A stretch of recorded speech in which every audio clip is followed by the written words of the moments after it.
Mga boss, sa video na to ay may aayusin tayong sirang solar panel. Baka ma-experience nyo yung ganito. Yung umorder kayo ng solar panel online tapos pagdating sa bahay nyo at pagka-unbox nyo, ganito ang makikita nyo. Basag na solar panel. Kung mapapansin nyo mga boss, hindi lang siya basta basag. Durog na durog mga boss. Huwag nyo agad itatapon mga boss kasi baka maayos pa yan at napakinabangan pa. Ang una nyong gawin pag dumating, bago at habang ina-unbox nyo yung parcel, mag-video kayo. Kung buo at walang damage yung panel, edi goods. Ngayon, kung sakali naman na may damage yung panel, i-repan nyo agad. Kadalasan naman pag nirepan natin yung item or yung panel, lalo na kung may video ng unboxing, ibinabalik agad nila yung pera natin. Pero ang maganda nito, hindi na nila binabawi yung panel kaya pwede pa natin ayusin at mapakinabangan. Pero ang tanong, pag ganito katindi ang damage ng panel, maaayos pa ba to? Depende mga boss. Pag salamin lang ang basag, maaayos pa. Pero pag may damage na din yung mismong solar cell sa loob, negative na mga boss. Pwedeng may output pa pero mababa na. Paano naman malalaman kung mayroon pa siyang output? Pinakamadaling paraan ay gagamit tayo ng digital tester. Dapat sa tirik na araw may masukat tayong 6 volts pataas. Eto mga boss, may output yung panel ko dito. May output lang siya na 2.4 volts kasi nga nasa ilalim ng puno yung panel. Ngayon ilalagay ko siya sa nasisikatan ng araw. 11 AM nga pala ngayon mga boss at tingnan nyo kung ilan ang output niya.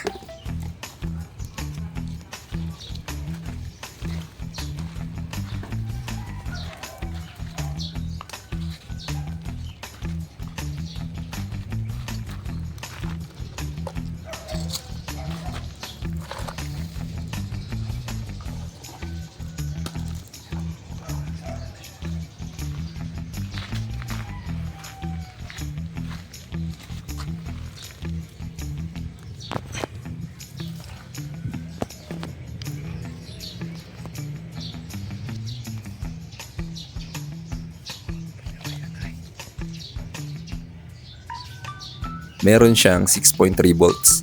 Ibig sabihin, goods pa yung solar cells niya at yung salamin lang ang basag kaya maaayos pa natin to mga boss. Gagamit lang tayo nitong Guti Transparent Waterproof Glue. Ilalagay ko na lang yung link nito sa description. Pag o-order kayo mga boss, i-click nyo na lang yun para sure na legit yung mabili nyo. Pag bumili kayo nito mga boss, may kasama na siyang brush. Pahidan lang natin yung buong panel na yan para matakpan yung mga basag-basag na salamin dyan.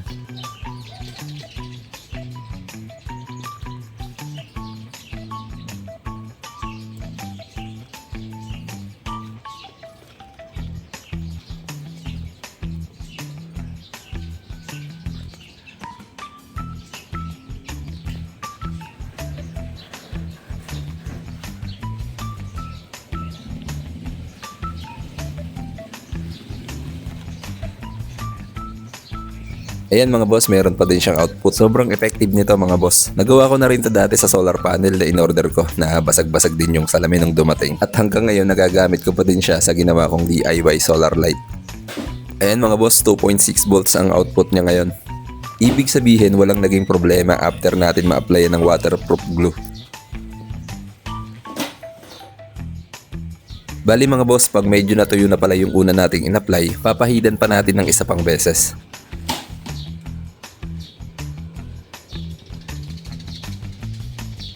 A few moments later.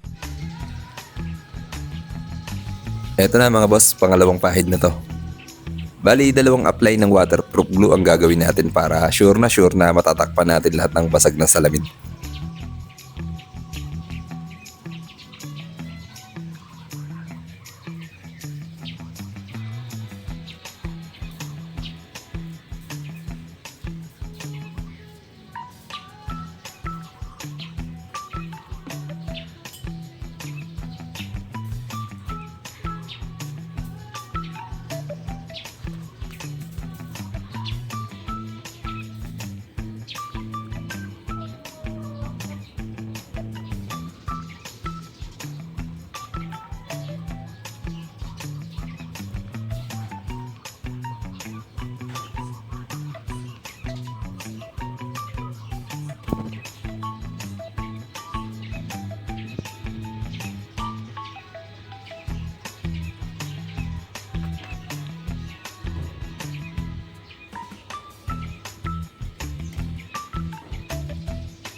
Mga boss, dito ko pala gagamitin yung panel na to. Ito yung unang ginawa ko dati na DIY solar light with motion sensor. Bali, hintayin lang natin matuyo yung waterproof glue. Pagkatapos nun, pwede na natin siyang gamitin.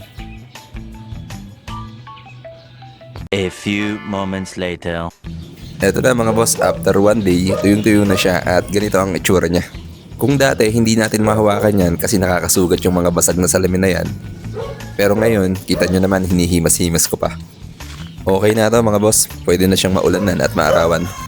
O diba, nagkaroon tayo ng solar panel ng libre. Kaya pag bumili din kayo online at basag yung panel na dineliver sa inyo, i-refund nyo lang. Hindi naman na nila binabawi yung panel, pero yung pera, binabalik nila sa buyer.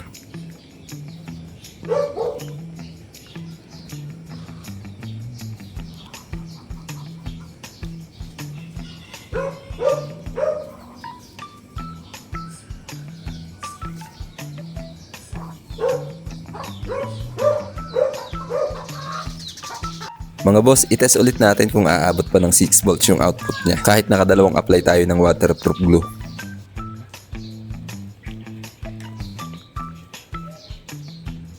Ayan mga boss, meron siyang output na 6.3 volts. Pag walang damage yung panel tapos ganito katrik yung araw, umaabot ng 7 volts mahigit. Pero itong ginawa natin ay 6.3 volts lang. Okay na din kasi libre lang naman to, saka tatlong 18650 lang naman ang kakargahan niya. Kaya naman na niyang i-full charge yun maghapon. O paano mga boss, hanggang dito na lang muna. Maraming salamat sa panonood.